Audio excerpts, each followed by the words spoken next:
Seville, 1487. The air in the Triana prison reeks of damp stone and terror. A barefoot woman, barely 30, is dragged by two hooded familiars through a narrow corridor lit only by a single torch. Her name is Maria de Guzman, a midwife who once saved half the babies in her village. Tonight she is called Bruja, witch. She has not seen the sun for 23 days. She does not yet know which neighbor denounced her, nor what false witness sealed her fate. She only knows that somewhere below these stones there is a room with a pulley, a rope, and a silence so complete that even God seems to have turned away. This is not a story of devils and spells. This is the story of how the holiest institution in Spain turned the bodies of ordinary women into battlefields, and how pain itself became the Inquisition's most obedient servant. In the villages of Castile, Aragon, and Andalusia, it always began the same way, a whisper. A woman who knew too much about herbs, a widow who inherited land, a wife who answered her husband too sharply, a conversa, a Jewish convert, whose family still lit candles on Friday night. One denunciation was enough. No proof was required. The Suprema, the Supreme Council of the Inquisition, had decreed that the quality of the witnesses mattered more than the evidence itself, and neighbors, priests, even children were eager to prove their own purity by sacrificing someone else's. When the familiars of the Holy Office knocked, they came at dawn. Doors were smashed. Children screamed. The woman was allowed no belongings, no farewell. Shackles snapped around her wrists, a hood was thrown over her head, and she disappeared into the night as completely as if the earth had swallowed her. The secret prisons of the Inquisition were masterpieces of psychological cruelty. Cells were tiny, windowless, and deliberately overcrowded so that women slept sitting up, pressed against strangers who might be spies. Food was bread and water, sometimes deliberately spoiled. Lice and rats were constant companions. Worst of all was the uncertainty. Accused women were never told the exact charges or the names of their accusers. Months, sometimes years, passed before the first interrogation. The Inquisition called this softening the will. The women called it dying while still breathing.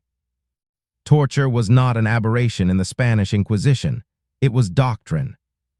In 1252, Pope Innocent IV had issued the bull Ad Extirpanda, allowing torment as long as bloodshed is avoided. Spanish inquisitors took this literally and creatively. The simplest and most universal. A woman's hands were tied tightly behind her back. A rope was looped through her bound wrists, thrown over a ceiling beam, and pulled. Slowly she rose until her feet left the ground, and the entire weight of her body hung from dislocating shoulders. The inquisitor sat at a small desk, calmly writing. The notary recorded every scream, every plea, every forced confession. Sometimes weights were tied to the ankles, 20, 50, 100 pounds, until joints tore like wet cloth. When the woman fainted, she was lowered, revived with vinegar under her nose, and hoisted again. "Tell us about the Sabbath," they asked. "Tell us the names of your accomplices." Most women, after the third or fourth lift, would say anything to make the rope stop.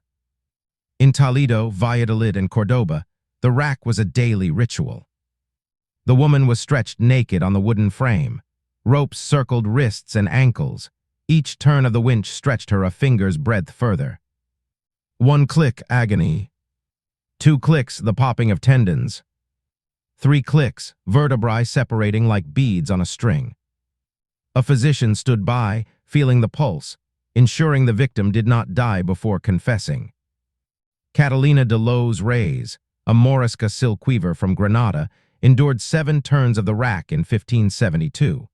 She confessed to being a Muslim in secret. She was relaxed to the secular arm and burned alive 3 weeks later.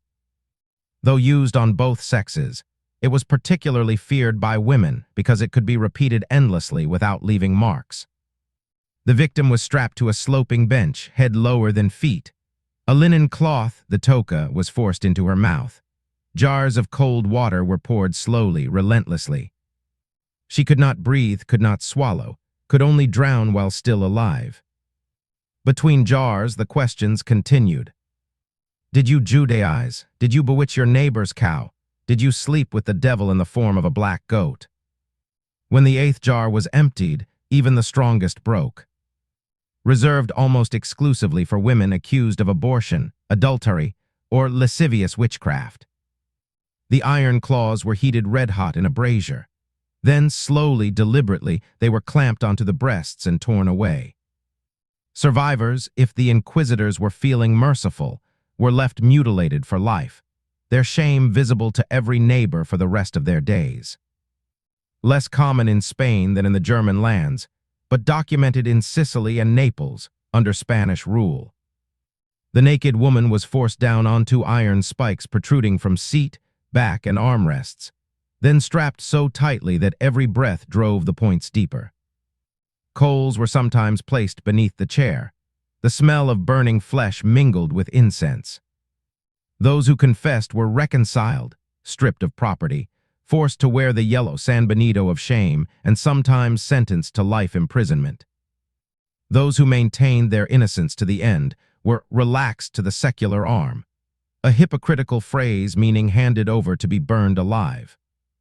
On the great days of the auto da fe, entire cities turned out to watch. Women in particular were paraded through the streets in shameful procession, barefoot, heads shaved, carrying lit candles that burned their hands. At the Quemadero outside the city walls, the condemned were tied to stakes. Priests offered the crucifix one last time. Most turned their faces away. The flames rose, the crowd cheered, and the Inquisition recorded another soul saved. The Spanish Inquisition officially ended in 1834, but its archives, millions of pages, still exist. In them you will not find lurid illustrations of pairs of anguish or fantastical spider devices.